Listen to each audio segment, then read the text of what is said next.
All right. So, welcome, guys. Welcome. To those of you on Zoom, I want to welcome you. Also, to those of you on Facebook and Instagram, I want to welcome you guys also.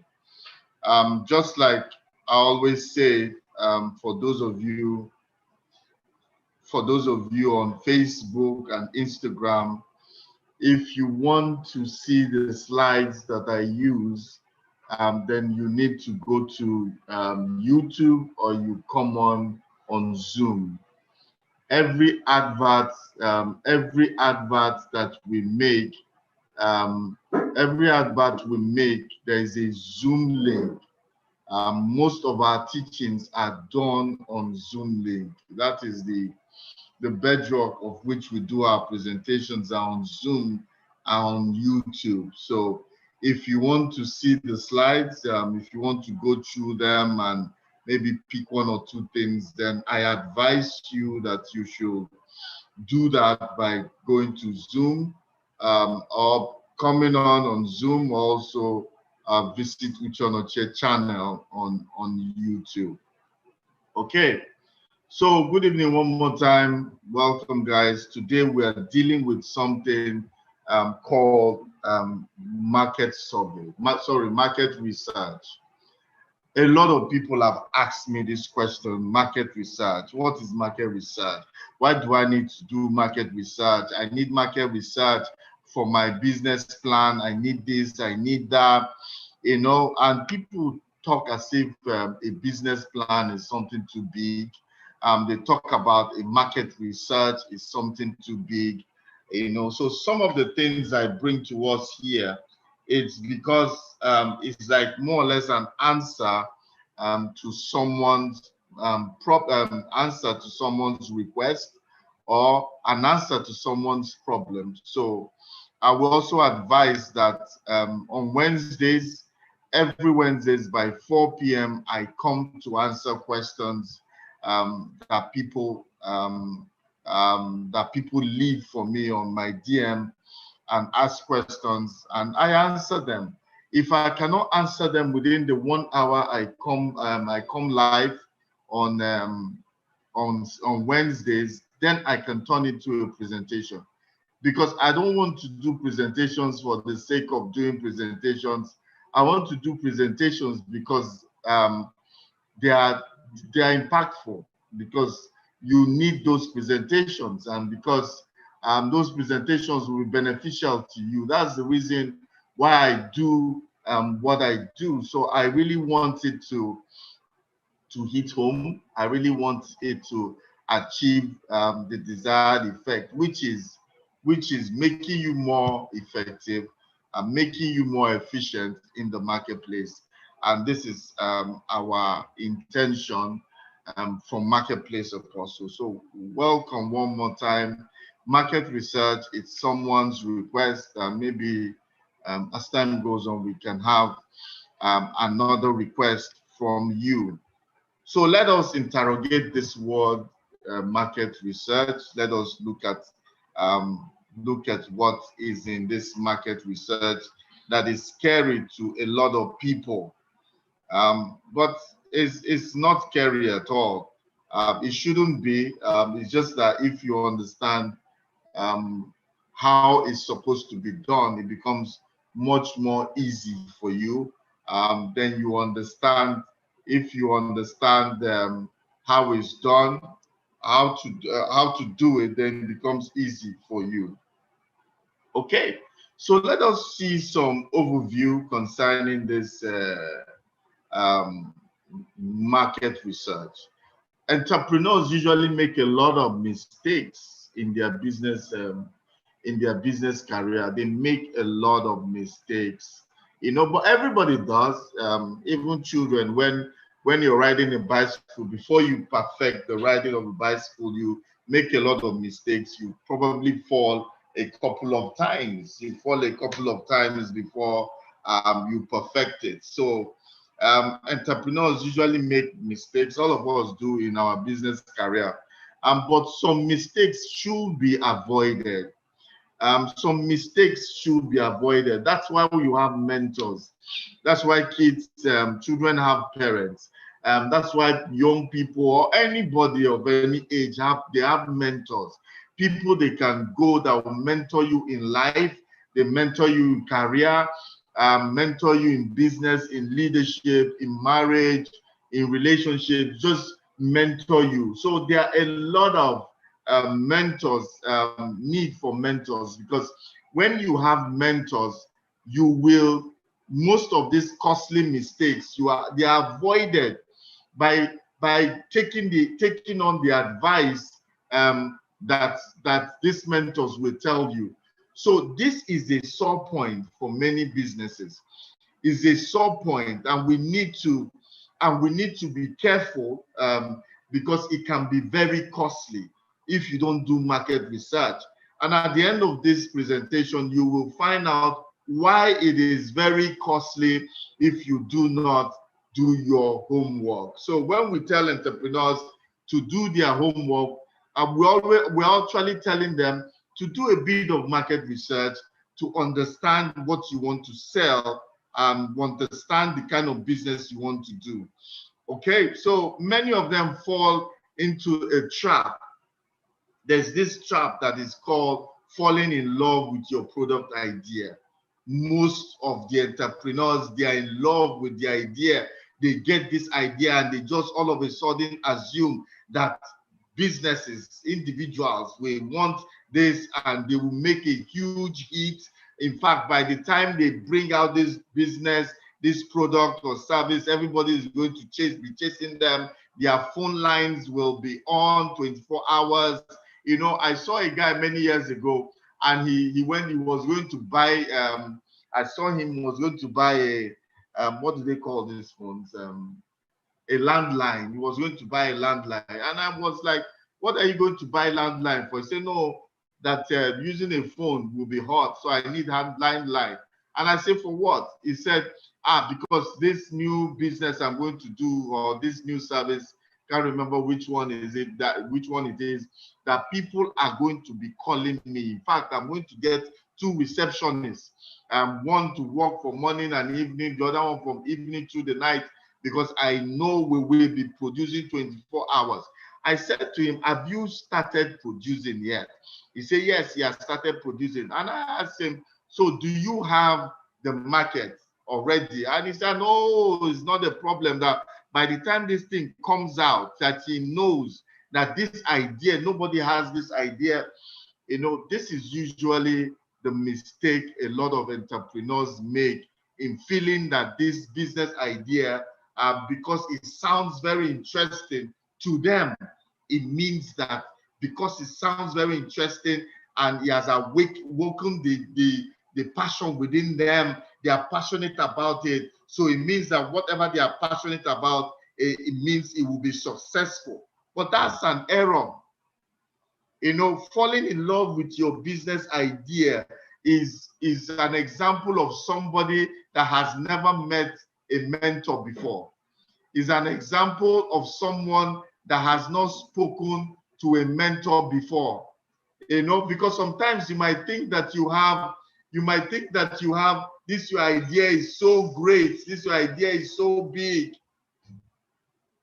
But all of a sudden, by the time you tell one mentor, you speak to one person, you realize that, oh, and the person begins to point out some things, some errors, or begin to point out some gray areas. You begin to realize that your idea is not as perfect as it sounds to you. So it's an example that is usually an example that you have not spoken to anybody. So almost all entrepreneurs are fascinated about their business, are falling in love with their product idea or service idea, and they just think that every other person will fall in love with that same business idea. But most of the time, it doesn't work like that. Already, you know, in the world, some people like you, some people hate you. So your product, some people will like, even if some product your people will hate, even if they want your product but they won't just want it to take it for any particular reason. So now you must realize that you don't make these costly mistakes also. You don't make this costly mistake also. Okay, so like I was saying, they fall in love with their product idea and neglect to do their homework to really understand the market they are heading into. They fail to understand the market they are heading into. It's not so much about the product idea. It's about understanding the market, because the idea must end up in a market. They end up with a product that is searching for market. Most of the time, when you go that way, what you're actually doing is that you are searching for a market, not really selling to any market, because you don't have any market that is ready for you in the first place. You cannot take any product to market when you have no idea. You can't take any product to market when you don't have an idea what is the market, who is the market, where is the what is the target that I have. You see, it is cheaper, it is easier, it costs you less to spend time to figure out your ideal customer. Then you build your product around and specifically for them. So when you neglect to do this market research, it is costly at the end of the day. But when you build your product first, it's the expensive route to follow. Don't do that. Don't build your product first. Find the market. Hunt for the market first, which is what I'm going to teach you to this evening. How to look and locate the market.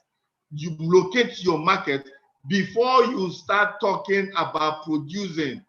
When you produce first without a market, is the expensive route to go.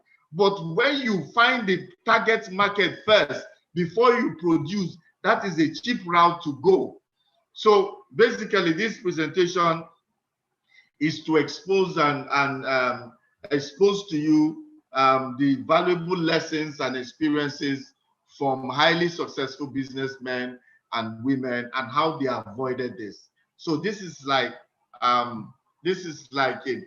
project, a case study put together, or a study put together that highlights what successful businessmen and women do to avoid the mistakes, this same mistake that every entrepreneur or most entrepreneur encounter.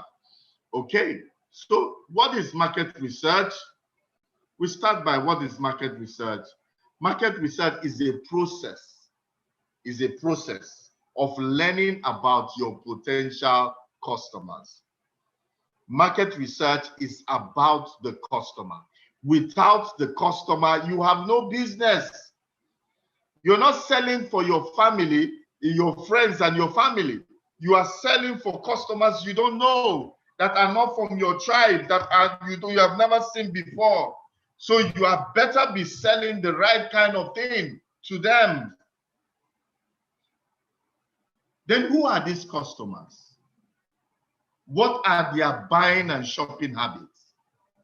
How many of them are out there? How many of them are out there? It might sound as if this is a complex process or an academic exercise, but it's not. It's really that simple, if you actually know what you are doing. So it's a process of locating who your customer really is. So why should you at least do a little bit of market research? Everybody must do a little bit of market research that wants to start up a business. Why do you need to do that? When you are starting a business, getting to know your customer is one of the most important things that you need to do. If you don't understand your customers, you won't know how to solve their problems. You must understand your customer, who they are, where you can find them, before you be able to solve a problem. You can't solve my problem if you don't know me. You can't solve my problem if you don't know where to find me. Even if you have the solution to my problem, you don't know where to find me. So you need is the getting to know the customer is the one of the most important things you need to do as a business person. You won't know the kind of marketing, messaging, and advertising that will work for these people if you cannot locate them or if you don't know them. How do I message them? Is this message for the poor, the middle class, or for the rich? Where is your target market? That determines the kind of message. The message you will use for the lower class is different from the message you use for the higher class in society. And the same thing with advertising.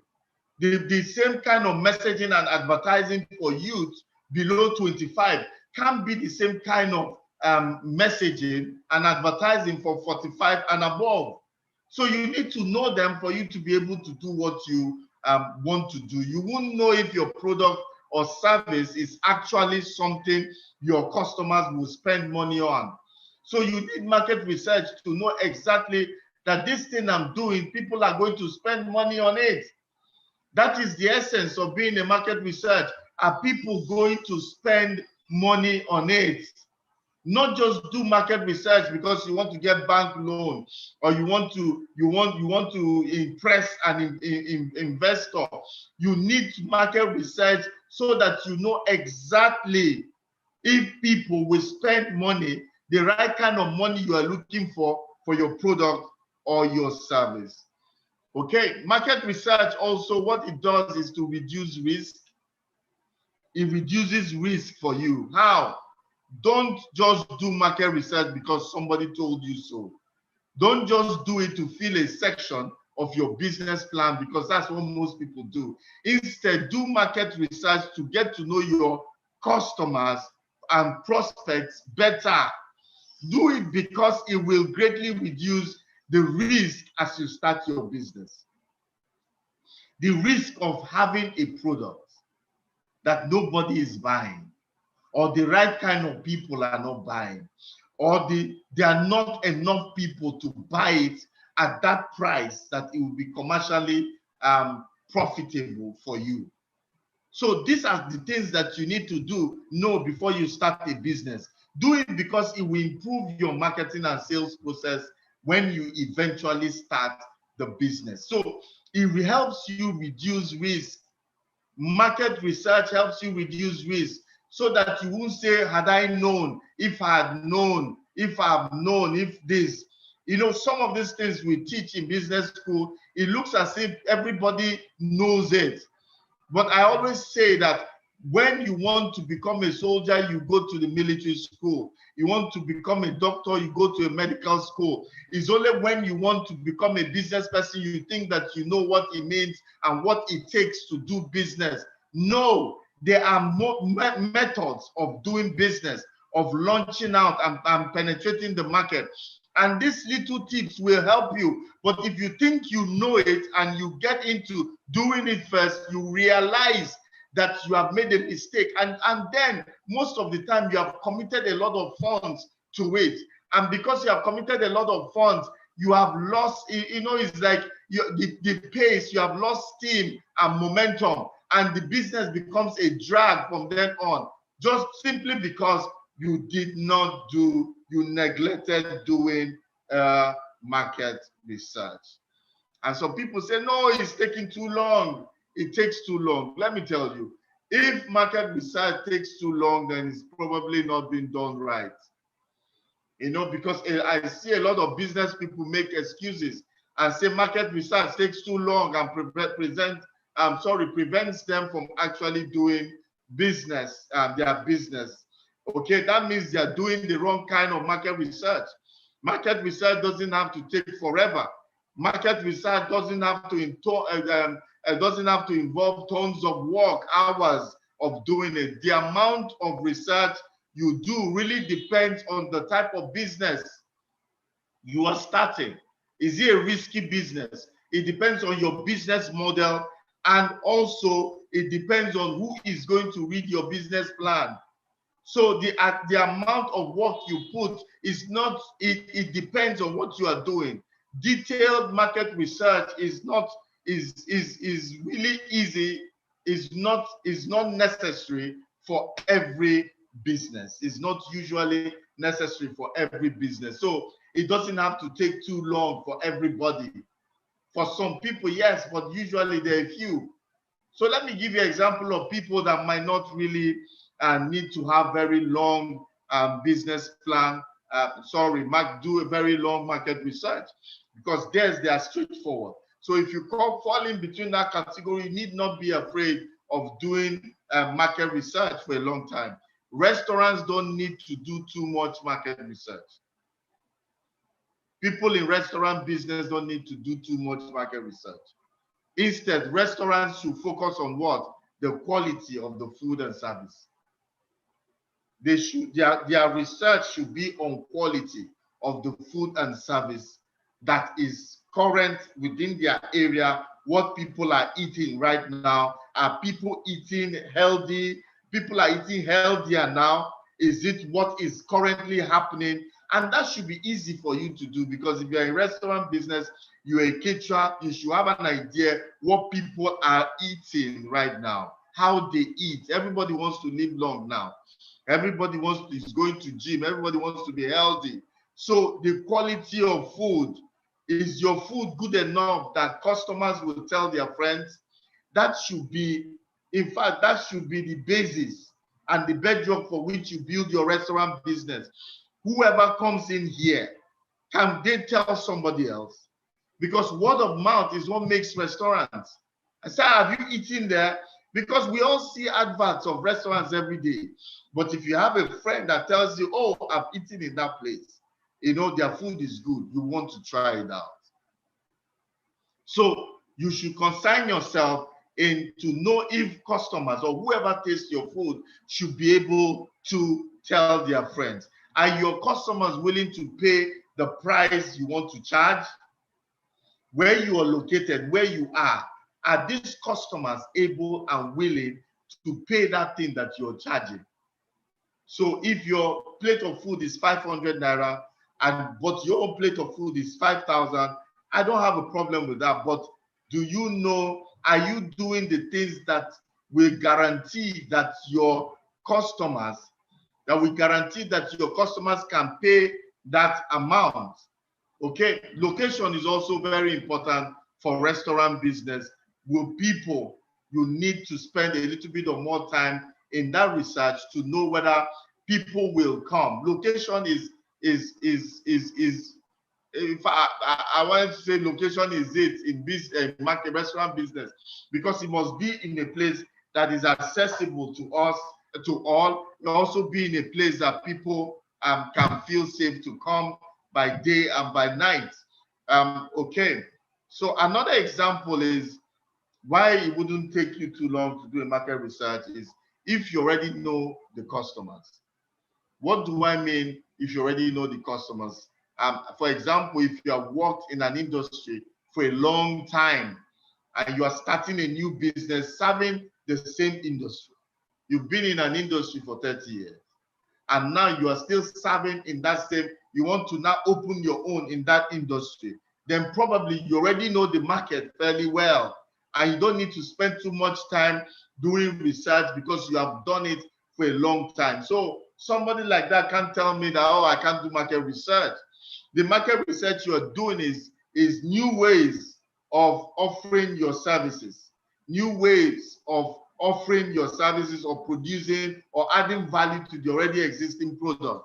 This is what you should be doing your research on, in value addition, if you have already been there. So that shouldn't take too much time. But please, I must say, everybody needs to do a bit of market research. Let me give you some acid tests to know if you need a market research. So I'm going to ask you these questions, and if you pass 5 questions, and depending on how many you say yes to, we determine whether you need minimal market research, or you need full market research? Are you serving a primarily local market? Does the category of your business you are starting exist? Does it exist? Does the category of your business you are starting already exist? Is it in existence? Do you have a plan to differentiate yourself from competition? Do people spend enough of your type, spend enough on your type of business to support both you and your competition? Very important. Do you already know your industry extremely well from prior work experience? These are 5 questions. I'll repeat it again for those of you who are on Facebook and on Instagram. I'll reiterate again, if you're on Facebook and Instagram and you want to see the slides that I use, then you should try as much as possible to move over to Zoom or to move over to YouTube. YouTube, I'm on Uche Onochie channel on YouTube. Then on Zoom, there's always a Zoom link with the adverts you see every week. Okay, so out of these questions, these 5 questions I've asked, if 3 of them, if you answer yes to 3 of them, it means that you will probably need less time to do market research. But if not, if you don't say yes to 3 of these, it means that you need to do a full market research for your own good and to limit the risk that you're going to face when you start business. Please do a full. Someone is saying, that should read these things again. Are you serving in a local market? That's the first question. Are you serving in primarily a local market? Does the category of your business, is it in existence? That's the second question. Is it already in existence where you are supplying? Do you have a plan to differentiate your product from that of competition? That's the third. Do people within your target market spend enough in that your kind of business to support both you and competition? Because if people don't spend that kind of money, then it means that with competition, you guys will not be getting enough and it will not be able to sustain your business. Do you already know your industry extremely well from prior work experience? So if you say yes to 3 of these, it means that your work is less in terms of doing the market research. But if not, then you know you need to do an extensive market research for your own good. If you do not know, if you want to do market research, then I'm going to take you through some basic steps of how you can do effective market research and what market research is all about. So for those of you that want to conduct a market research, just follow. I'm going to give you I think about 4 steps of how you can do. I'm going to give you 4 steps of how you can do a market research. Okay, market research is done by what? You start by identifying your target market. That is where you start from. You start by identifying your target market. Target market is the first place you start. Imagine that someone walks into your business office, or picks up a phone and calls you. Somebody walking into your office to make an inquiry about something they feel that you can do, or calling you up on the phone, that is your perfect customer. That is your perfect customer. Someone who has a problem that you can solve and is willing to spend money on the solution you're going to offer them. So now it's not left for, how do I get the details of this person? What are the details of this person? Who are they? And how can I describe them? These are the things that you ask yourself in the target, identifying your target market. Who are these people that can walk? Who are these people that can walk into my office? Who are these people that can call me concerning the things that I do? You begin to think, where can I get them? How can I describe them? This is the thought that you start with first when you want to identify your target market. Identifying your target market, I will give you two examples.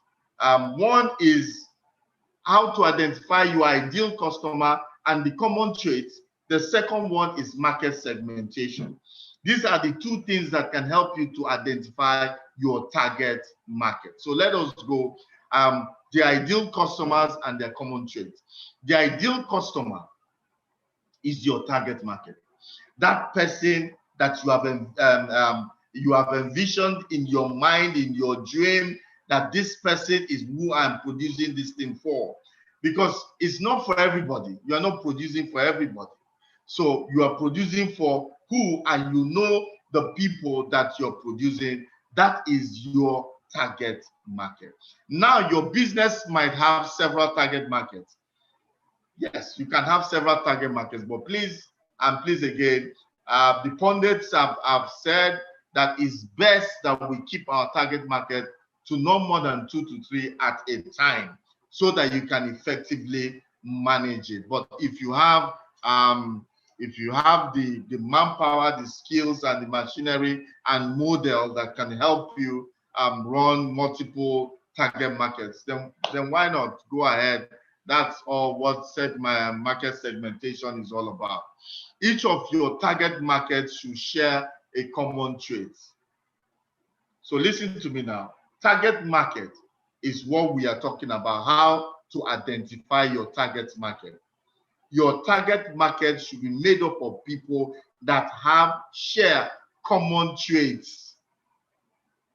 So because your product is not for everybody, you must be able to group them into a particular place. This might be done demographic traits or psychographic traits. What are demographic traits? Age group, gender groups, income level, location. That is how you begin your journey to finding your ideal customer and common traits. They must have common traits. So you start with demographic first, the age group. Which age group are you want to supply? Which age group do you have in mind for that product or service that you are developing and designing? It's very important, because that age group is where you go. Because like now, example on Facebook, if you want between 45 and 65, age group between 45 and 65, there's a way Facebook can help you get people within that category, because you have seen that is your target market, or those are your ideal customers. People 25 years and below might not be your ideal customers. So that's where age group comes. Gender group, is it for male, female? Income levels. So now that is also important, because now we're talking about low class, middle class, and upper class. So your product is for which segment? Low, middle, or upper class. So you don't waste your time selling to upper class or middle class when your product is targeted towards the lower class. And also location. Location. You can't sell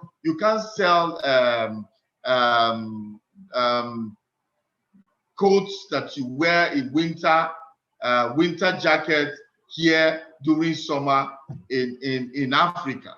You don't waste your time to do that, except in Southern African countries. But where I am, location is important. Location might differ in terms of the product you want to offer, depending on what you are offering. So psychographic traits are traits that have to do with people with similar personality, lifestyle, interest, and opinion.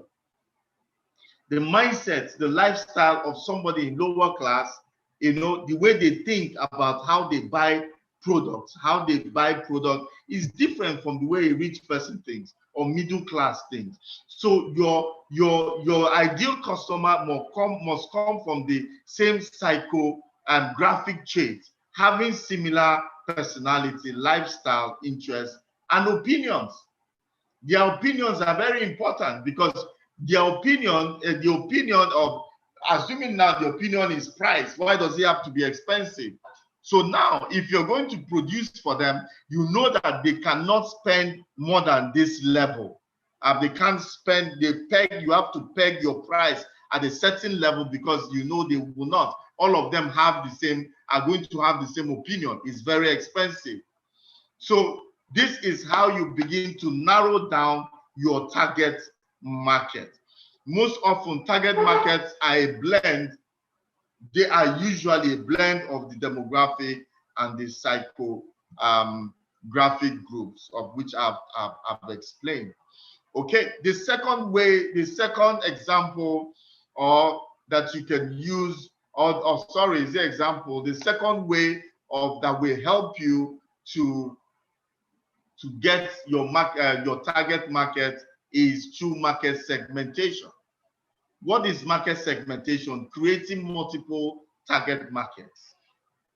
You know, I've told you, target market is about locating the people that suit your product and your product suits them, and the demographics and the demographics and the psychographics group, they match each other very well. So creating multiple target markets for your company is doing what is called market segmentation. It might sound complex, but it's not at all. You know, but all you're doing is you are dividing your target market up into different groups that you hope to sell to. Because now I can be selling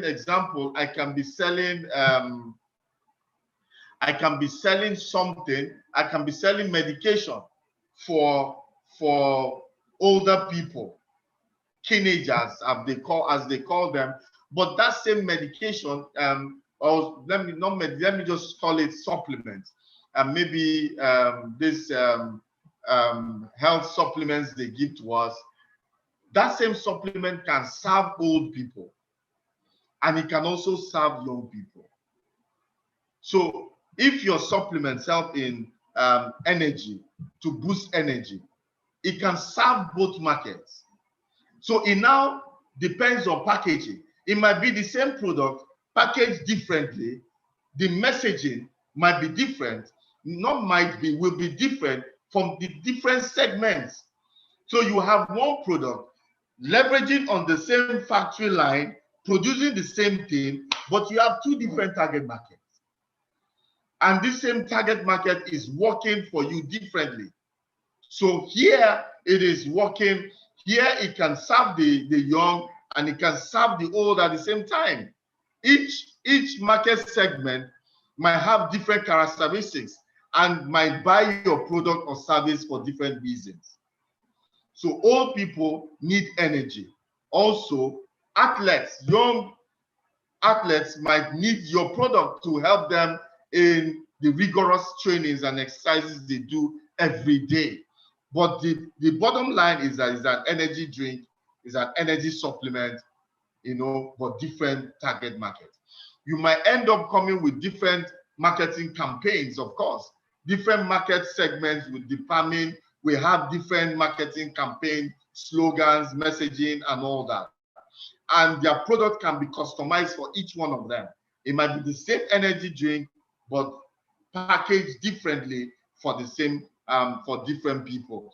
So this is how, when you locate your market, your target market, then you now begin to segment them and use your one product to serve many people, because you're already doing that. You are using the same staff, the same strength, but you have different markets. Location can also be what can help you with your segmentation, you know, market segmentation. So these are the things that you need to put into consideration as you are trying to locate your target market, where you sell, because it's the first one and is the most important. If you do not know your target market, you'll be selling and selling and selling. I sell trainings.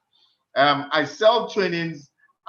for a long time, I try to sell my training in such a way that I can meet every strata of the society, both the low, the medium, and the high earners. But I realize that it's an error. If you have trainings that you need to train for the lower level, then well, you stick to it. But if you put in a lot to do your trainings like we do here, then it means that the only people that can have your training are people in the top class. Then you can have a segment that you can also meet in the lower class. If not, you are producing for the wrong set of people. If not, you can never maximize profit because you do not know your target market and you've not segmented to use one product and to serve many people and still have the same profit at the end of the day. So it's very important you understand this market, target market. The number two way of doing market research, the number two step for market research is now you talk to your customers. We've talked about the market, identifying the market, segmenting the market. Now you go and talk to the human beings, because human beings make up that market.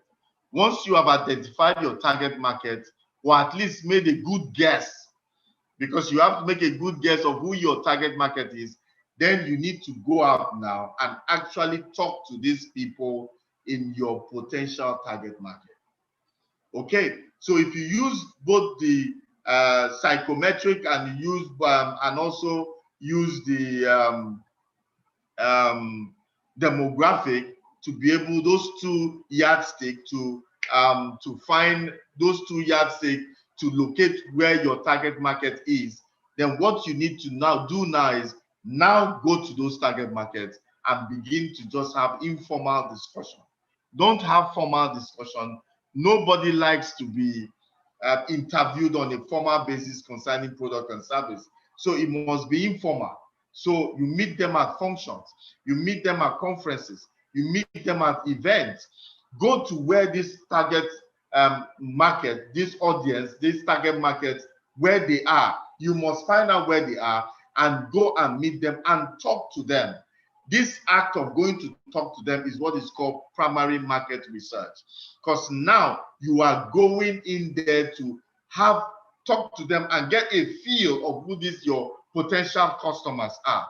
So you can do online survey, but I must tell you, online survey is no substitute for live on-site survey, talking to people one-on-one, talking to the potential customers.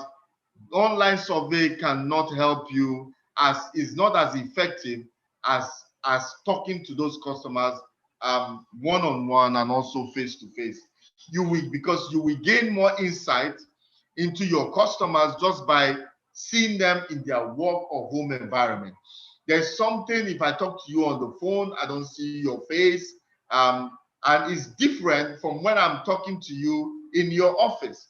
I see the way you relate with your staff. I see the things that you have. I begin to guess that, oh, this man can afford my product. This man should be in this category, because most of it is guesswork. But at the same time, you can feel it. You go to a man's home, you want to sell paintings to him. By the time you enter his house, you know whether you have wasted your time coming there, because if you don't see paintings and you see everywhere is bare, then maybe it might not be the person for you. So you must meet them where they are. It helps you to understand them better and also to have more insight into their own buying decision. And this is very important, because the essence of talking to them is to understand their buying decision, how they make decisions. Are they the final decision makers, or do they have a boss that they still need to go to?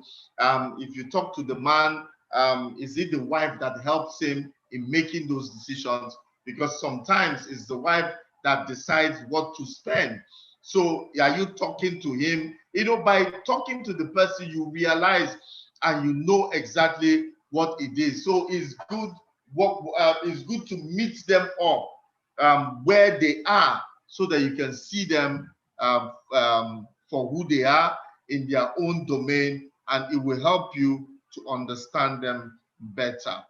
Okay, doing this puts you miles ahead of competition. This is where people miss it, that they feel they have an idea. Some people say they have an idea, they have a target market, they set their target market, and they begin to produce without actually having any conversation with these people, which is wrong.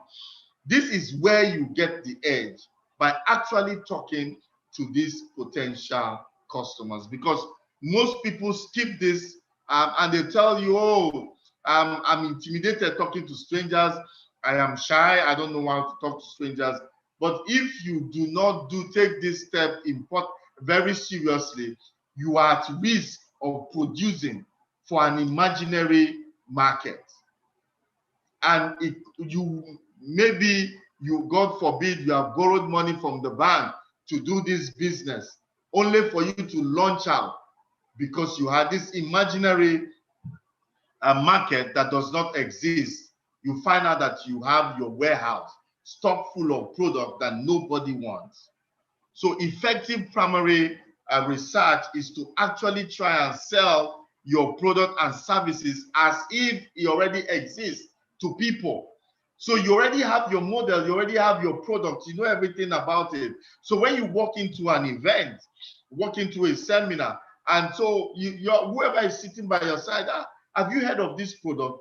Or we all know this product. This is the value addition of this product. What do you think about buying? Will you be able to buy a product that has this feature, or a product that doesn't have this feature that makes it cumbersome and making it easier? By the time you sample opinion from 10 people within that conference, you have an idea of what people currently need, because these are industry experts.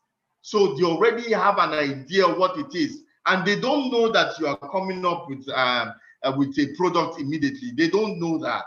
So what it means that because they don't know that, is they will just answer you truthfully, and that truth is what you need to be able to do. So market as if the product already exists, but you have not manufactured it. You are just talking as if you already exist to them. The more you talk to them, the more you start seeing those traits, those themes in which your ideal customer is. That is how you will confirm that those people that you have zeroed in, that target, the market that you have zeroed in on, those people that you have grouped, this is where you get the confirmation that truly and really these people, there is an existing market. Because you cannot produce something for me, you have not talked to me about it, you have not sampled my opinion. So going out there is a confirmation there's an actual market, and so you know that now is the time to produce and to launch out. This process is critical because it helps you redefine the target market. You know, it helps you to even redefine the target market more. So with this, you can even find out that your initial assumption was wrong. You know, you can launch out and talk to people, you realize that, oh, your initial assumption of what I think that people need and people want is wrong. So now you recalibrate, you re-engineer, and you redefine by going back. You go back now to modify your product because you've talked to them. At this stage, it's good to make mistake at this stage. You know why? You have not committed any funds. You have not committed money into it. It's minimal money you have done. All you're doing is design and templates. You know, you've not actually gone into production. So now is good to make mistakes at this level, because anything outside this level is risky. So now you get the real fact of what you need to do. You don't need to beat around the bush anymore. Okay? It might also help you to learn more about pricing. Now it will help you. When you talk to them, you will come out with the appropriate price for your product, because you get to hear from the customers, you get to understand the price and what they can pay. You know, it's also here you know the most critical features that will benefit them. So having a product, you don't need to put too much features. Put enough, just the features that they need. Whatever features the customer wants, put. What they don't want, you can remove. So what it means now is you go to your drawing board, remove those things the customers say they don't want, add those things that they want, and you have a perfect product for them. So the way to perfect your product is actually talking to your customers. Getting this done, this step done, is very important, because it helps to set your business in the right way. It helps you to redefine your business model. This is where you get your business model. This is where you get it right. Customers will help you perfect your product when you engage them. Okay, number 3 is to find out if your market is big enough. Don't enter into a market that is not big enough to accommodate you and competition at the same time, because that would be error.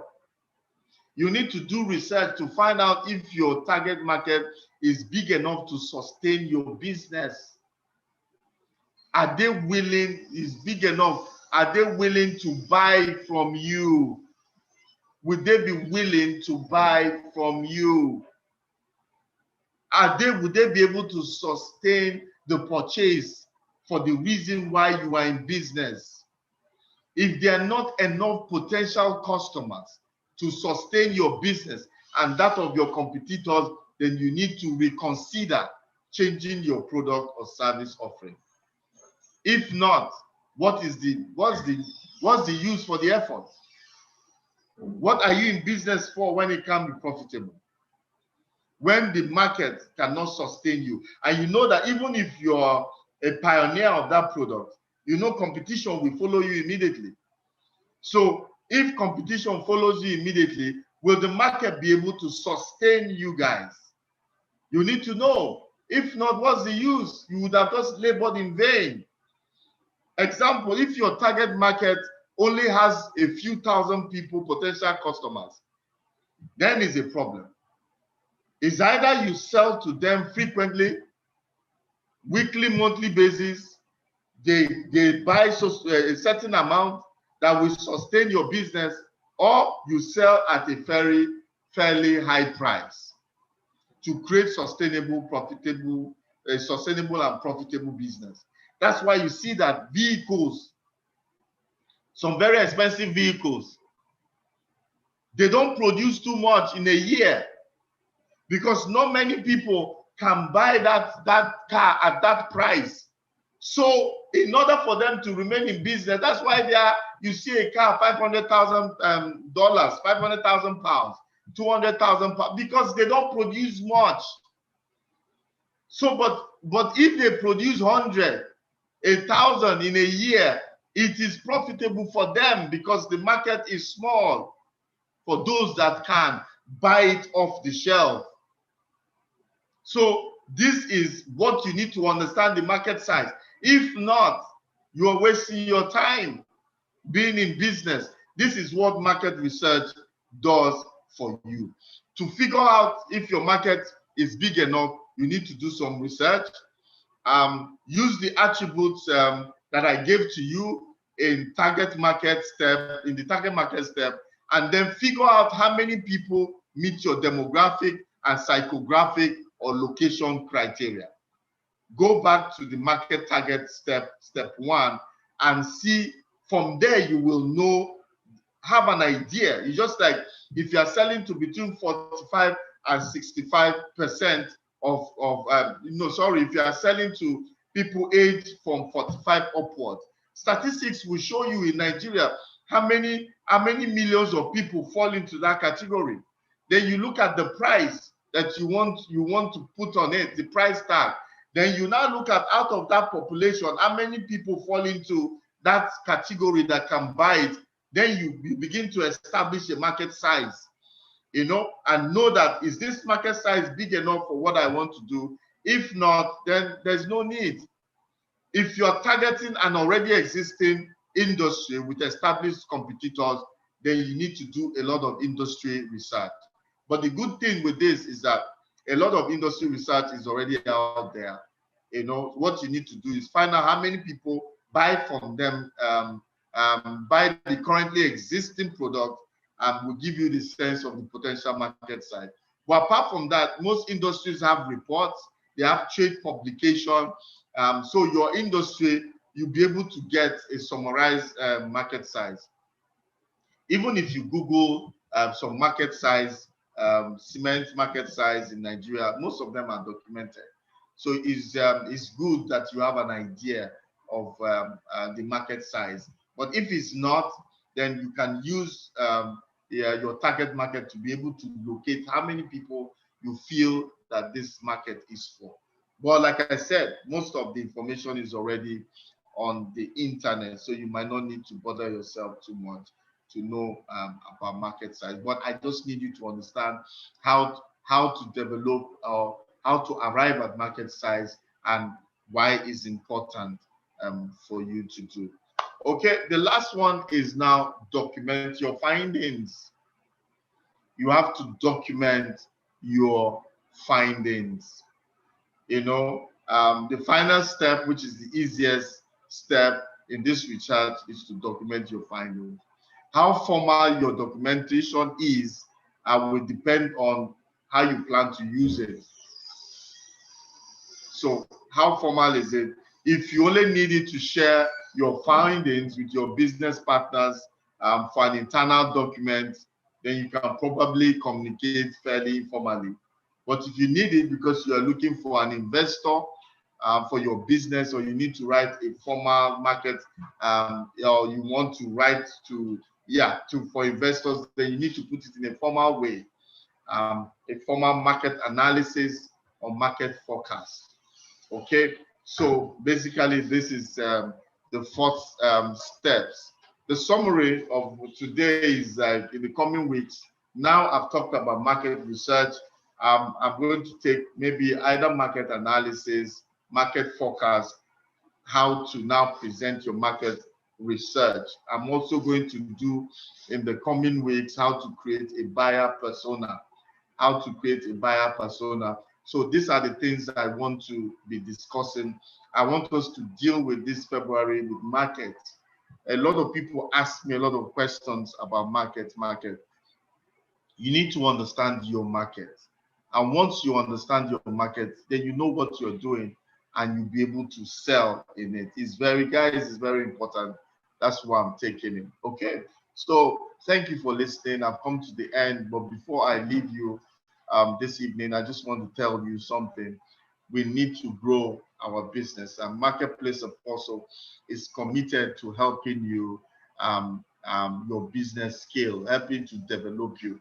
This is what we do. This is our own corporate social responsibility. We started sometime, we've been doing this, but I started going into deeper with, I think we've been doing this for like 3 years, but during the pandemic, when it started last year, I started going to deep teachings, what we teach in the business school, because people are not coming to the business school. I said, well, let me just do this as a CSR to people and to teach them. And to those of you that come live and learn something, fine, because after now, if you're coming back to the business school, you're going to pay the whole package.